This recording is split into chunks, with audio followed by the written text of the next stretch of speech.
یہ اسکرین پہ جو میں آپ کو دکھا رہا ہوں اس میں احد کا میدان میں نے دکھایا تھا۔ تاریخ اسلام کی دوسری جنگ ہوئی تھی۔ مدینہ شریف جو لوگ جاتے ہیں وہ جب زیارت کے لیے نکلتے ہیں، دیکھیے احد کا پہاڑ میں نے دو طرح سے آپ کو دکھایا ہے۔ ایک تو صرف میں نے پہاڑ دکھایا ہے جس جگہ پر جنگ ہوئی تھی۔ جب آپ زیارتوں کے لیے نکلتے ہیں اور ڈرائیور گاڑی والا آپ کو لے کے جاتا ہے تو وہ یہاں پہنچنے کے بعد کہتا ہے کہ یہ میدان احد ہے، یہاں پر 72 صحابہ اکرام تاریخ اسلام کی دوسری جنگ میں شہید ہوئے تھے، فاتحہ پڑھ کے چلے آئیے۔ جن کو یاد ہے وہ ہاتھ اٹھا کے پڑھ دیتے ہیں، جنہیں نہیں یاد ہے وہ رسمن ادا کرنے کے لیے ایسے کھڑے ہوتے ہیں۔ لیکن چند لمحوں کے بعد جب وہ اس جگہ سے واپس گھومتے ہیں تو مختلف قسم کی دکانیں لگی ہیں، کوئی اجوا کھجور کا ریٹ پوچھنے لگتا ہے، کوئی ٹوپی کا ریٹ پوچھتا ہے، کوئی تسبیح کا ریٹ پوچھتا ہے۔ میں کہتا ہوں دنیا پڑی ہوئی ہے خریداری کرنے کے لیے، پوری دنیا پڑی ہوئی ہے خریداری کرنے کے لیے۔ آپ اور ہم اس جگہ پر بے پرواہ ہو کے اس لیے جاتے ہیں کہ ہمیں صرف اتنا پتا ہے کہ یہ میدان احد ہے جہاں پر تاریخ اسلام کی دوسری جنگ ہوئی۔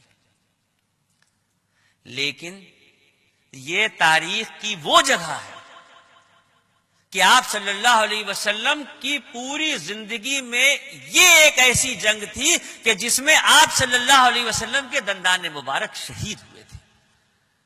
یہ وہ جگہ تھی کہ جہاں پر آپ کے چہیتے چچا حضرت امیر حمزہ رضی اللہ تعالیٰ عنہ جب شہید ہوئے ہیں تو ابو سفیان جو مشرکین مکہ کا سردار تھا، اس کی بیوی ہندہ نے خنجر نکال کے ان کے کلیجے کو چاک کیا ہے اور کچا کلیجہ چبایا ہے۔ یہاں کا لڑائی کا وہ، یہاں پر ایک بہت اہم بات آپ کو بتا دوں، یہ جو آپ سامنے پہاڑ دیکھ رہے ہیں، احد کا پہاڑ دیکھ رہے ہیں، احد کے پہاڑ کے سامنے ایک چھوٹا سا پہاڑ ہے۔ 94 میں جب میں پہلی بار گیا تھا تب تو وہ واقعی بڑا تھا، تو تھوڑا ریتیلا پہاڑ ہے، لوگوں نے چڑھ چڑھ کے اس کو ختم کر دیا، وہ آدھا رہ گیا ہے۔ اس پہاڑ پہ اکثر لوگ چڑھ جاتے ہیں۔ اس کی تاریخ کیا ہے میں آپ کو بتا دوں۔ اللہ کے نبی جب میدان جنگ میں تشریف لائے ہیں، جنگ کی شروعات ہوئی ہے، تو آپ صلی اللہ علیہ وسلم صرف ہمارے آقا اور رسول ہی نہیں تھے، دنیا کے ہر شعبے میں آپ کو مہارت حاصل تھی۔ جنگ لڑنے کی بھی اسٹریٹجی تیار کرتے تھے کہ کدھر سے جنگ لڑنا ہے، کدھر سے کیا کرنا ہے۔ آپ صلی اللہ علیہ وسلم صحابہ اکرام کو جمع کرتے ہیں، ایک بار میدان جنگ کا پورا نظارہ دیکھتے ہیں، اور اس کے بعد ایک صحابی جن سے کہتے ہیں کہ اپنے ساتھ 50 تیر اندازوں کو لے کے اس پہاڑی پہ کھڑے ہو جاؤ۔ یہ واقعہ بتانا ضروری اس لیے ہے کہ 50 تیر اندازوں کے ساتھ صحابہ اکرام کو ایک پہاڑی پہ کھڑا کیا جاتا ہے، اور اللہ کے نبی ارشاد فرماتے ہیں کہ سنو غور سے، دوران جنگ جب نیچے جنگ ہو رہی ہوگی، ہم لڑائی میں جیت رہے ہوں یا ہار رہے ہوں، ہم دشمن کو مار رہے ہوں یا مر رہے ہوں، کسی بھی حالت میں کسی بھی پوزیشن میں ہوں، جب تک میں تمہیں حکم نہ دوں اس پہاڑی سے نہ اترنا۔ اللہ کے نبی فرماتے ہیں کہ جب تک میں تمہیں حکم نہ دوں اس پہاڑی سے نہ اترنا۔ نیچے میدان جنگ میں جنگ شروع ہوتی ہے، چند لمحوں کے اندر یہ عالم ہوتا ہے کہ دشمن منہ پھیر کے بھاگ رہا ہے، مسلمان دشمن کو اس کی صفوں سے بھی آگے ڈھکیل دیتے ہیں، اور تقریباً یہ طے ہو جاتا ہے کہ مسلمانوں کو اس جنگ میں پھر سے فتح حاصل ہوئی۔ یہ عالم تھا کہ میدان جنگ میں تمام کے تمام صحابی جو لڑ رہے تھے، کچھ ایک طرف بیٹھے تھے، کچھ ایک طرف بات کر رہے تھے، کچھ اللہ کے نبی کے ساتھ تھے، اور وہ صحابی جو اوپر پہاڑی پہ کھڑے کیے گئے تھے انہوں نے آپس میں مشورہ کیا، بھائی جنگ تو ختم ہو گئی ہے، اب ہم یہاں کھڑے ہو کے کیا کریں گے، چلو ہم نیچے چلتے ہیں۔ ان میں سے 2 یا 3 صحابی ایسے تھے جنہوں نے کہا کہ اللہ کے نبی کا حکم تھا کہ جب تک میں تمہیں نہ کہوں یہاں سے نہ اترنا، لہذا ہم اس پہاڑ سے نیچے نہیں اتریں گے۔ لیکن باقی کے صحابہ اکرام کا یہ کہنا تھا کہ جنگ کے جاری رہنے تک کے لیے یہ بات کہی تھی، اب تو جنگ ختم ہو گئی، اب ہمیں یہاں کھڑے ہونے سے کیا فائدہ، اور وہ اللہ کے نبی کی نافرمانی کرتے ہوئے پہاڑ سے نیچے اتر جاتے ہیں۔ آج علل اعلان ڈنکے کی چوٹ پہ پوری قوت کے ساتھ ہم اللہ اور اس کے رسول کی نافرمانی کر رہے ہیں، لیکن نہ جانے کیسا نبی کا صدقہ ہے کہ آفت ناگہانی سے بچے ہوئے ہیں۔ وہاں پر صحابہ اکرام جو بخشے بخشائے تھے وہ اتنی سی صرف نافرمانی کرتے ہیں کہ بغیر اجازت کے اس پہاڑ سے نیچے اتر آتے ہیں، اور خالد بن ولید جو اس وقت تک ایمان نہیں لائے تھے، اور ابو جہل کا بیٹا اکرمہ اور خالد بن ولید اس موقع کا فائدہ اٹھاتے ہیں اور 200 سواروں کا لشکر لے کے پیچھے سے حملہ کرتے ہیں مسلمانوں، اور جیتی ہوئی جنگ کو مسلمان ہار جاتے ہیں، اور 72 صحابہ اکرام اس جگہ پر شہید ہوتے ہیں۔ اسلام کا پرچم ایک مقدس صحابی مصعب ابن عمیر رضی اللہ تعالیٰ عنہ کے ہاتھ میں تھا۔ مصعب ابن عمیر رضی اللہ تعالیٰ عنہ وہ صحابی ہیں جن کو یہ شرف حاصل ہوا کہ تاریخ اسلام کا سب سے پہلا جمعہ ان کی امامت میں مسلمانوں نے پڑھا تھا۔ ان کے ہاتھ میں اسلام کا پرچم ہے۔ غور کیجئے گا، دیکھیے گا تو وہ آپ کو منظر احد کے میدان کا دکھے گا کہ مصعب ابن عمیر اسلام کے پرچم کو لیے ہیں کہ مسلمانوں کی جنگ ہو رہی ہے۔ امیہ نام کا ایک مشرک ہے جو گھوڑا دوڑاتا ہوا لاتا ہے اور پوری قوت سے مصعب ابن عمیر کے سیدھے ہاتھ پہ جس میں جھنڈا پکڑے تھے وار کرتا ہے اور وہ ہاتھ کوہنی سے کٹ جاتا ہے۔ کسی کا اگر کوہنی سے ہاتھ کٹے گا تو اس کی تکلیف کا کیا اندازہ ہوگا، آپ اندازہ کر سکتے ہیں؟ سب سے پہلے آدمی اپنے زخم کی طرف دیکھے گا، لیکن مصعب ابن عمیر کٹے ہوئے ہاتھ کی پرواہ کیے بغیر اسلام کے پرچم کو زمین پہ گرنے سے بچانے کے لیے لپک کے دوسرے ہاتھ سے وہ جھنڈا پکڑ لیتے ہیں۔ امیہ اس نظارے کو دیکھنے کے بعد گھوڑا موڑتا ہے، دوبارہ سے گھما کے لاتا ہے اور پوری قوت سے دوسری کوہنی پہ وار کرتا ہے اور دوسرا ہاتھ بھی کوہنی سے کٹ جاتا ہے۔ جب کوہنی سے دونوں ہاتھ کسی کے کٹ جائیں گے تو پھر پرچم تو اسلام کا زمین میں گر جائے گا، لیکن ایمان اس دور کا نہیں، ایمان اس دور کا تھا۔ مصعب ابن عمیر کوہنی سے کٹے ہوئے دونوں ہاتھوں کو ایسے جوڑ کے اسلام کے پرچم کو سینے سے لگا لیتے ہیں۔ امیہ بھڑک اٹھتا ہے کہ اس قوت کے یہ دونوں وار بیکار گئے۔ گھوڑے کو موڑتا ہے، پیچھے لے جاتا ہے اور دوڑاتا ہوا گھوڑے کو لے کے آتا ہے اور پوری قوت سے بلم ان کے سینے میں ڈال دیتا ہے۔ اور اب یہ عالم ہوتا ہے کہ مصعب ابن عمیر لڑکھڑا کے اپنی جگہ پہ گر رہے ہوتے ہیں اور اس منظر کو دیکھتے ہوئے ان کے برابر میں ہی ان کے سگے بھائی ابو روم جو میدان جنگ میں جنگ لڑ رہے تھے، آپ اندازہ کر کے دیکھیں کہ جس بھائی کے دونوں ہاتھ کٹ گئے ہوں، سینے میں بلم چلا گیا ہو، تو سگا بھائی اپنے بھائی کو بچائے گا یا کچھ اور کرے گا؟ لیکن ابو روم اس حالت میں یہ نظارہ دیکھنے کے بعد اپنے بھائی کو چھوڑ کے اسلام کے پرچم کو تھام لیتے ہیں کہ یہ پرچم اسلام نہ جھک سکتا ہے نہ گر سکتا ہے۔ 72 صحابہ اکرام یہاں پہ شہید ہوتے ہیں۔ جس وقت میدان جنگ میں تیروں کی بارش ہو رہی تھی، آپ صلی اللہ علیہ وسلم بھی اپنے ساتھ ترکش اور تیر لے کے گئے تھے، لیکن 2-4 تیر چلانے کے بعد آپ کے ترکش کی کمان ٹوٹ گئی تھی تو آپ نے رکھ دیا تھا۔ آپ صلی اللہ علیہ وسلم کے ساتھ ایک صحابی ہیں سعد بن وقاص رضی اللہ تعالیٰ عنہ، اللہ کے نبی کے ساتھ کھڑے ہیں، سامنے سے مشرکین مکہ کو جنگ کے دوران آتے ہوئے دیکھ رہے ہیں۔ سعد اپنے ترکش سے تیر نکالتے ہیں، تیروں کی بارش کرتے ہیں، ایک ایک تیر ان کا نشانے پہ لگتا ہے اور آنے والوں کے قدموں کو روک رہا ہوتا ہے، لیکن کب تک؟ سعد ابن ابی وقاص کے ترکش میں کتنے تیر ہوں گے؟ چند لمحوں کے بعد وہ منظر ہوتا ہے کہ ترکش کے تیر ختم ہو جاتے ہیں اور دشمن آگے بڑھ رہا ہے، کوئی دوسرا نشانے پہ نہیں ہے، نشانے پہ اگر کوئی ہے تو وہ اللہ کے نبی ہے کہ کسی طرح سے ان کو نقصان پہنچا دیا جائے۔ یہ عالم تھا کہ آپ صلی اللہ علیہ وسلم اپنے ترکش سے تیر نکالتے ہیں، سعد بن وقاص رضی اللہ تعالیٰ عنہ کی طرف بڑھاتے ہیں اور جو جملہ ارشاد فرماتے ہیں وہ تاریخ اسلام میں کسی صحابی کے لیے کبھی نہیں کہا۔ آپ ارشاد فرماتے ہیں کہ سعد، میرے ماں باپ تم پہ قربان، تیر پہ تیر چلائے جاؤ۔ اے سعد، میرے ماں باپ تم پہ قربان ہے، تیر پہ تیر چلائے جاؤ، تیر پہ تیر چلائے جاؤ۔ آپ اندازہ کر سکتے ہیں کہ کیا لمحہ ہوگا، کیا موقع ہوگا۔ اور اس کے بعد دوسری طرف سے پوری قوت سے پتھر کا ایک وار ہوتا ہے جس میں آپ صلی اللہ علیہ وسلم کے دندان مبارک شہید ہوتے ہیں۔ ایک خاتون ہے، ام عمارہ ان کا نام ہے، وہ میدان جنگ میں زخمیوں کو پانی پلانے کا کام کر رہی تھی۔ انہوں نے دیکھا کہ اللہ کے نبی پہ اس طریقے کا حملہ ہو رہا ہے اور میں زخمیوں کو پانی پلا رہی ہوں، تلوار لے کے میدان جنگ میں کود گئی اور تاریخ سے پتہ چلتا ہے کہ 40 زخم ان کی پیٹھ پہ آئے ہیں اور اس کے بعد وہ وہیں پر شہید ہو جاتی ہے۔ ایک خاتون اللہ کے نبی کو بچانے کے لیے اس طریقے سے میدان احد میں آئی ہیں۔ اور اس کے بعد یہ جو مدینے کی سڑک ہے، سڑک سے تقریباً 28 یا 30 فٹ کی اونچائی پہ یہ وہ غار ہے کہ جب آپ صلی اللہ علیہ وسلم کے دندان مبارک شہید ہوئے ہیں اور جنگ کا ہمہمہ تھما ہے تو صحابہ کرام آپ کو اپنے ساتھ پکڑا کے اس جگہ پہ لائے تھے اور یہاں پر کچھ دیر آپ نے آرام فرمایا تھا. یہ جگہ آج بھی ہے.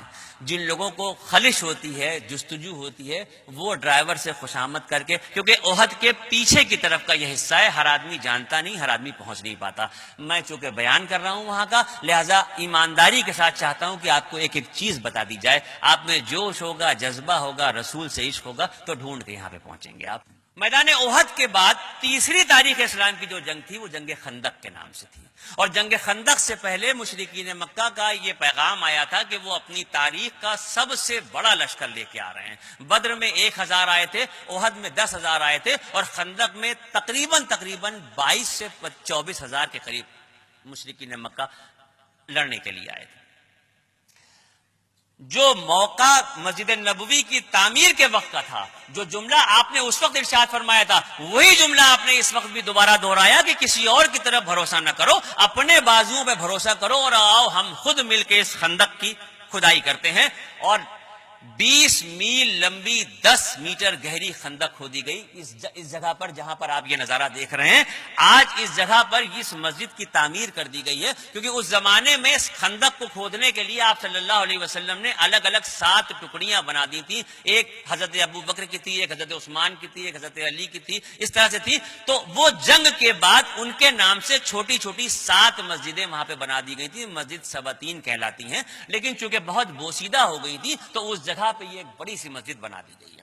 آپ یہاں بھی جائیے گا، یہاں بھی نماز پڑھیے گا، لیکن یہاں کی ایک بات آپ کو ضرور بتا دیے جائیں، نمازوں کا فرض جس دن اللہ رب العزت کی طرف سے ہوا تھا، اس دن سے لے کے اور دنیا سے پردہ فرمانے تک آپ صلی اللہ علیہ وسلم کی کوئی نماز قضا نہیں ہوئی. لیکن چونکہ آپ کو اللہ رب العزت نے نمونہ کامل بنا کے دنیا میں بھیجا تھا، لہذا امت کی اصلاح کے لیے کوئی بھی لمحہ ایسا نہیں ہے جس کا تعلق آپ کی زندگی سے نہ ملتا ہو.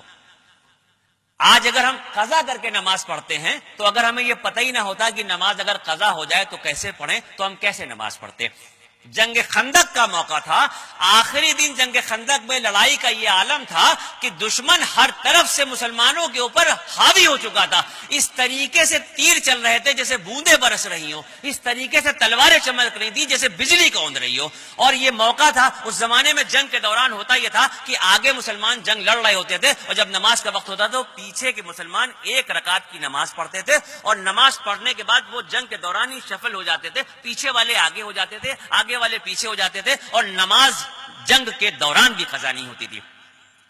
لیکن احد یہ خندق کے موقع پہ یہ عالم تھا آخری دن کہ ایسے شدید حملے مشرکین مکہ کی طرف سے ہو رہے تھے کہ ظہر کا وقت آیا، گزر گیا، آپ صلی اللہ علیہ وسلم ایک لمحے کے لیے اپنی جگہ سے ہٹ نہیں سکتے، صحابہ کرام جنبش نہیں کر سکتے. جنگ جاری ہے، جنگ کا ہمہمہ جاری ہے، اور پوری قوت سے جنگ لڑی جا رہی ہے. ظہر کا وقت آیا اور ختم ہو گیا، عصر کا وقت آیا اور ختم ہو گیا، اور مغرب کا وقت جب آیا، شام کا دھندلکا بڑھا، رات کی تاریکیاں چھانے لگیں اور جنگ ختم ہوئی.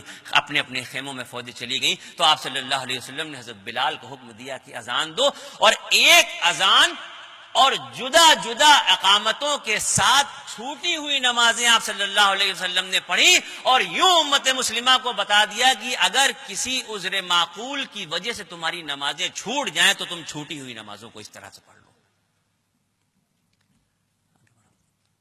جنگ خندق کے بعد جنت البقیع مدینے کا قبرستان، آپ صلی اللہ علیہ وسلم نے ارشاد فرمایا کہ قیامت کے دن جب دوبارہ سے قبروں سے سب کو اٹھایا جائے گا تو سب سے پہلے میں اپنی قبر سے نکلوں گا، ابو بکر اور عمر میرے ساتھ ہوں گے، اس کے بعد جنت البقیع کے لوگ قبروں سے نکالے جائیں گے، اور اس کے بعد مکے کا قبرستان جنت المالا سے نکالے جائیں گے. یہ جنت البقیع کا قبرستان بالکل دیکھ لیجئے روضہ رسول کے سامنے کے حصے میں ہے، جہاں سے آپ باب جبریل سے داخل ہوئے تھے یا جہاں آپ باب بقیع سے نکلے تھے اس کے سامنے یہ ہے. یہاں جائیے گا، ہاتھ اٹھائیے گا، فاتحہ پڑھ لیجئے گا، یہ جنت البقیع ہے. اب تقریباً میں نے مدینہ منورہ کی ساری زیارتیں آپ کو یہاں سے کرائیں، احتراماً بتایا کہ کہاں جانا ہے، کیسے کرنا ہے، کیا کرنا ہے. اب وقت آ رہا ہے کہ آپ مکہ شریف کا سفر کریں، لیکن مدینہ شریف سے نکلنا کسی عاشق سے پوچھیں، مدینہ شریف سے واپس آنا کسی عاشق رسول سے پوچھئے، یوں دل کی کیفیت ہوتی ہے کہ جیسے جسم سے روح نکل رہی ہو۔ نگاہ گنبد خضرا کے گرد پھرتی تھی، نگاہ گنبد خضرا کے گرد پھرتی تھی، میں دل کو تھام کے رخصت ہوا مدینے سے۔ لکھنؤ کے ایک شاعر ہیں حمید صاحب، انہوں نے بڑا پیارا ایک شعر کہا ہے کہ حمید جان نکلتی ہے آہ سینے سے، تیرے فدائی نکلتے ہیں جب مدینے سے۔ میں اس لمحے کو بہت بھاری سمجھتا ہوں جب مدینے پاک سے ہندوستان واپسی ہو رہی ہو۔ پھر قدموں کو اٹھانا آسان نہیں ہوتا، لیکن آپ کی خوش نصیبی یہ ہے کہ چونکہ آپ حج کے ویزے پہ جا رہے ہیں اور پہلے مدینہ جا رہے ہیں، تو آپ کے دل میں کم سے کم دل کو تسلی دینے کے لیے ایک آسرا یہ ہے کہ اگر آپ روضہ رسول سے رخصت ہو رہے ہیں، اگر آپ نبی کے شہر سے جا رہے ہیں، تو اللہ کی بارگاہ میں جا رہے ہیں۔ تو یہ ایک ایسا آسرا ہے کہ جو آپ کو حوصلہ دے گا، ہمت دے گا کہ آپ روضہ رسول پہ سلام پیش کر کے، اظہار عقیدت کا نذرانہ پیش کر کے چلتے چلتے اس بات کی دعا کیجیے گا۔ بڑی پیاری ایک دعا ہے کہ اتنا ضرور آدمی کو کہہ دینا چاہیے، جس کے اندر تڑپ ہو وہ اتنا ضرور کہہ دے کہ یا رسول اللہ، جب ہمارے گھر کوئی مہمان آتا ہے اور ہم اس کی پوری خاطر کر لیتے ہیں، اور جب وہ اپنے گھر واپس جاتا ہے تو ہم اس سے یہ ضرور کہتے ہیں کہ دیکھیے پھر آئیے گا۔ اے اللہ کے رسول آپ بھی ایک بار کہہ دیجئے کہ پھر آنا۔ اے اللہ کے رسول آپ بھی ایک بار کہہ دیجئے کہ پھر آنا۔ اے اللہ کے رسول آپ کی مہمان نوازی میں کوئی کمی نہیں رہی ہے، ہماری عادت سی ہو گئی ہے، ہمیں پھر بلائیے گا۔ جب مدینے سے آپ چلیں گے تو آپ اپنی سواری سے مڑ مڑ کے مسجد نبوی کو دیکھتے رہیے، اور جب مسجد نبوی آنکھوں سے اوجھل ہو رہی ہو تو گنبد خضرا کو دیکھتے رہیے، اور جب وہ بھی اوجھل ہو رہا ہو تو اس کی میناروں کو دیکھتے رہیے۔ یہ آپ کے دل کی تڑپ ہونی چاہیے۔ لوٹنا کسی عاشق سے پوچھئے، طیبہ سے لوٹنا کسی عاشق سے پوچھئے، ایسا ہے جیسے روح بدن سے گزر گئی،